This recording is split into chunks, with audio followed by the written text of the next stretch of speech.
নমস্কাৰ। আজিৰ এই ভিডিঅ'টোত জানো আহক কৰ্কট ৰাশিৰ ব্যক্তিসকলৰ বাবে এপ্ৰিলৰ মাহটো কেনেকুৱা যাব। আৰু মূৰ্ধন্য ড এই দুটা আখৰেৰে যিসকল ব্যক্তিৰ নাম আৰম্ভ হয় তেওঁলোকৰ হৈছে কৰ্কট ৰাশি। এই ভিডিঅ'টো চাই যদি ভাল লাগে তেতিয়াহ'লে এই দুটা আখৰেৰে নাম আৰম্ভ হোৱা ব্যক্তিসকলৰ সৈতে ভিডিঅ'টো শ্বেয়াৰ কৰিবলৈ নাপাহৰিব। প্ৰথমতে জানিম আপোনালোকৰ স্বাস্থ্যৰ ক্ষেত্ৰত। আপোনালোকৰ ৰাশিতেই বৰ্তমান কোনো গ্ৰহৰ গোটেইটো মাহ দৃষ্টি নাই। বৰ্তমান সময়ছোৱাত আপোনালোকৰ এফালে থাকিলে বৃহস্পতি, এফালে থাকিলে কেতু। ৰোগৰ স্থানত কেতুৰো দৃষ্টি আহিলে, বৃহস্পতিৰো দৃষ্টি আহিলে। বৃহস্পতি আপোনালোকৰ ৰোগৰ স্থানৰ মালিকো হয়। মুঠতে চাবলৈ গ'লে বৰ্তমান সময়ছোৱাত আপোনালোকৰ কষ্টকৰ জ্বৰ, চকুৰ অসুখ বা আলচাৰজাতীয় প্ৰব্লেম যিবিলাক থাকে তেনেকুৱা ক্ষেত্ৰত অলপ সাৱধান হ'ব। যাৰ ডায়েবেটিছ আছে, যাৰ মধুমেহজনিত প্ৰব্লেম আছে, তেওঁলোকে আৰু অলপ বেছি সাৱধান হ'ব লাগিব। বৰ্তমান সময়ছোৱাত আপোনালোকৰ চৰ্বিজনিত ৰোগ বা মেদবহুলতাৰ কাৰণে যিটো আপোনালোকৰ প্ৰব্লেম হয়, এইবিলাক ক্ষেত্ৰত আপোনালোকে সাৱধান থাকক। দেহৰ ফিটনেছ আপোনালোকে মেইনটেইন কৰিব পাৰিলে আপোনালোকৰ কাৰণে লাভদায়ক হ'ব। এতিয়া দেখুৱাই দিছোঁ আপোনালোকৰ ৰোগৰ স্থানত যিহেতু ভাগ্যস্থানৰ পৰা শনিৰ দৃষ্টি আহি আছে, ৰবিও লগতে কানেক্টেড হৈ আছে। আপোনালোকে কিছুমান বস্তু, যিবিলাক বস্তুৰ আপোনালোকৰ প্ৰেছাৰত বৃদ্ধি হয়, সেইবিলাক নাখাব। অভাৰ টেনশ্যন পৰাপক্ষত নল'ব। টেনশ্যন হ'ব পাৰে, টেনশ্যন মানুহৰ লাইফত থাকেই, কিন্তু টেনশ্যন লৈ আপোনালোকে নিজকে দুৰ্বল নকৰিব। বৰ্তমান সময়ছোৱাত পেটৰ বিষৰ সম্ভাৱনাও বহুত ষ্ট্ৰং দেখা গৈছে। এইখিনি সময়ছোৱাত আপোনালোকৰ হজম শক্তিটো অলপ দুৰ্বল দেখা গৈছে। আপোনালোকৰ উপাৰ্জন, ধন সঞ্চয়, চৰকাৰী চাকৰি, ব্যৱসায়ৰ ক্ষেত্ৰত চালে উপাৰ্জনৰ ঘৰৰ মালিক শুক্ৰ গ্ৰহটো আহি কৰ্মস্থানত আছে। অতিশয় ভাল স্থিতি আৰু শুক্ৰ গ্ৰহটো ইয়াতে 19 তাৰিখলৈকে থাকিব। তাৰপিছত শুক্ৰ গ্ৰহটো যাই কিনে আপোনালোকৰ 19 তাৰিখৰ পিছত ইনকামৰ ঘৰতে যাব। এইটো আন এটা ভাল স্থিতি।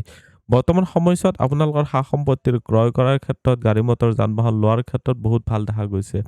ছেভিংছৰ ক্ষেত্ৰত যিহেতু আপোনালোকৰ কেতুৰ স্থিতি আছে, এইটো এটা অতিশয় ভাল স্থিতি। কেতুৱে হঠাতে ৰাইজ দিয়ে। আপোনালোকে বহুদিনৰ পৰা আহিবলগীয়া ধন হঠাতে আপোনালোকৰ আহি যাব পাৰে। বা কেতিয়াবা এনেকুৱাও হয় যাৰ জন্মচক্ৰত কেতুৰ স্থিতি বেয়া আছে, তেওঁলোকৰ বহুদিনৰ পৰা পাবলগীয়া ধন কিবা নহয় কিবা প্ৰকাৰে যিটো পেণ্ডিং হয় বা ফচি ৰৈ যায়।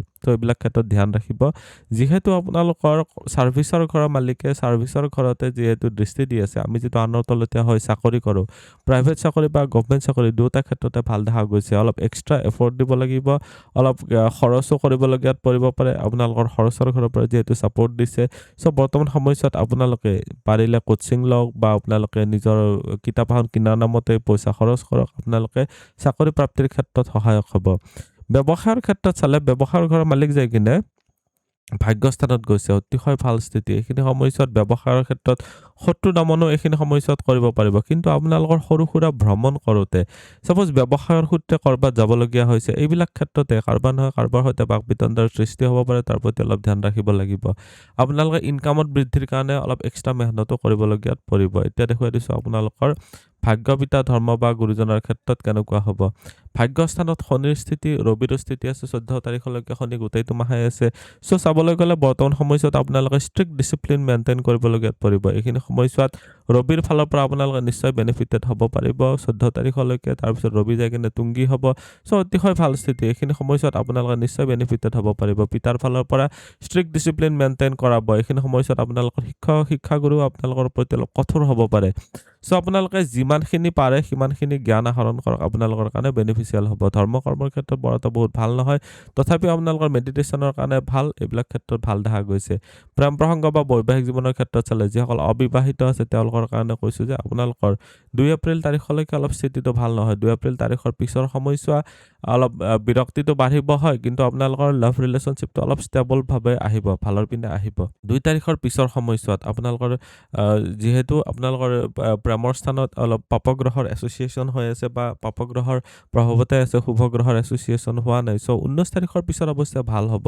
19 তাৰিখৰ আগৰ সময়ছোৱা আপোনালোকে লাভ ৰিলেশ্যনশ্বিপটো ভালদৰে মেইনটেইন কৰিবলৈ চেষ্টা কৰিব লাগিব। বিবাহিতসকলৰ কাৰণে কৈছোঁ, যিসকলে বিয়া পাতিম বুলি ভাবি আছে তেওঁলোকৰ কাৰণে কৈছোঁ যে বৰ্তমান সময়ছোৱাত লাভ মেৰিজৰ যুগ বনাই আছে। আপোনালোকে বিবাহৰ ক্ষেত্ৰত অলপ এক্সট্ৰা এফৰ্ট দিয়ক আপোনালোকৰ বিয়াৰ ক্ষেত্ৰত, আৰু বেলেগ টেনশ্যন তেনেকুৱা নাই। এতিয়া দেখুৱাই দিছোঁ সাধাৰণ শিক্ষা আৰু উচ্চ শিক্ষাৰ ক্ষেত্ৰত।